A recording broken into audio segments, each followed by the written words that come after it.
And just to let everyone know who's watching this, I mean, if you weren't at the summit or you didn't see images from the summit, when you are delegating your ADA to a stake pool, should you choose Mark, Old Crypto Geek, My Stake Pool, Rick Stake Pool, anyone's staking pool that you've seen, everyone's going to have sort of like a stock ticker within the Daedalus interface or Yoroi interface, and you'll be able to identify the pools that you want to delegate to based on that little stock ticker. So I believe that when the time comes, everyone's going to be giving you the name of their pool and then that little abbreviation, or it's very analogous to a stock ticker. So you'll be able to find your favorite pools pretty quickly and pretty easily.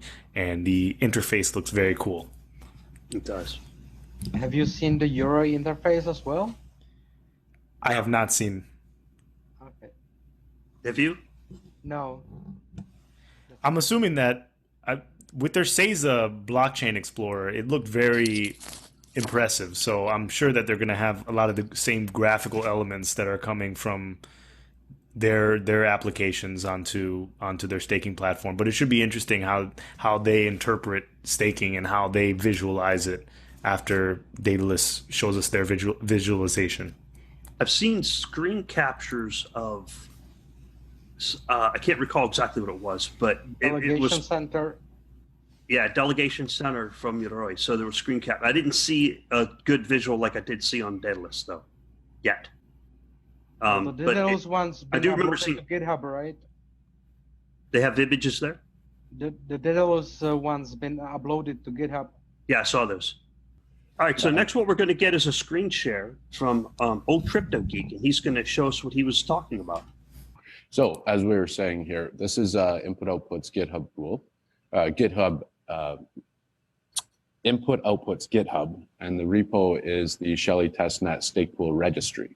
And it's describing the process a pool will go through to register their ticker symbols to make the pool selection process easier for users. Okay. This is the technical side of things, how that ticker symbol system is actually going to be implemented. But this is pretty new. But if the users want to, maybe we can throw these links up afterwards. Yeah, Definitely. step 6. Yeah, step 6 is a lot more obvious right there. So it says that the ticker must be either 3 or 4 characters long, all uppercase alphabetic string. So you're just going to have these short little ticker symbols to identify certain pools. That's it. Yeah. So it needs to be ASCII characters. So. Okay. Yes. No. Okay. It won't be any emojis or anything like that. But. You know what's interesting? I mean, if IOHK removes the limit of, or their goals of 1,000, and in the future, let's say there's 10,000 pools, will there be the bidding wars for those certain premium tickers? I mean, especially if it's very used. I mean, an institution coming in may want a particular ticker symbol, and that might be taken, and people may be selling it just like domain names or something like that. Yeah, like the NB give me a business idea, you know. Marcus, oh my God! I'm gonna go through FTSE 500s and register all the tickers. Yeah, Mark, tell them what you did. I was like, what? Was that you, Mark? I said I couldn't get any faucet funds. That's because you were spamming the faucet. Was that you? No, it wasn't me. It was somebody else. Okay. Yeah. You gave him an idea, Philippe. Oh my goodness! Yeah, I suggested something. I suggested a bad idea. So Mark is going to be the first one sitting on a whole bunch of ticker symbols. I told you I've been watching this for weeks, guys. You've done it. Permutation of 4 characters by 28 in the ASCII alphabet. That's gonna be easy. Yeah, it's gonna be one-liner in parallel. The trick is the pledge address needs to be associated with it, right? So, okay. Without that pledge address. So you're going to reserve OCG and Phoenix. Well, I don't want to give away all my secrets right now, Rick, but okay.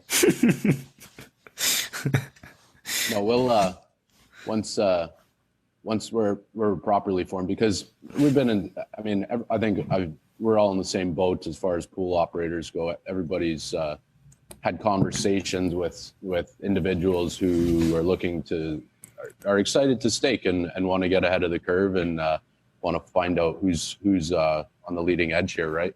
Mhm. So, but it's mostly conversations. I think a lot of people are keeping their cards close to their chest. They don't really want to necessarily divulge how much they're holding too far in advance and that type of thing, if at all, right? So, Yep. Plus, most of the ADA is in the hands of Japan, as far as I recall, and there's not a whole lot of nodes in Japan, so I don't know what's going to happen whenever we do these snapshots. We're going to find out, though. well, it's about outreach, I think, and the networks that you build. Emergo and IOHK both have a very strong presence in Japan. I look at people like Darren Camus, for example. He's kind of bridging that gap. So, I mean, You mean Ken Kodama? Ken Kodama, yeah, absolutely. Yeah, so, Yeah. the opportunities are there. Okay, good. Cool. So, we're going to do many subjects on these podcasts with the stake pool operators. And one of the subjects is going to be how to keep a secret. That's going to be a very short podcast. I can Just stop sharing this. Get out there now. Yep. Thanks for sharing that. And thanks Yes. for showing that. I did not see that part of the spec before. There's a lot of Yeah. documents out there. I have not seen that. That was good. Well, I don't think that was really part of the spec per se. It's just something that needs to happen, right? It's just logical to build that Yeah. system. Yes. It is. It is. And the URLs, it says up to 64 bytes for URL. I already tested mine. I got a really long URL. It's only like 30 bytes long. My URL is Digital Fortress Online, and it's not that big. So I think that 64 is a lot. That's a big URL. Yes, it is. It Yeah. is.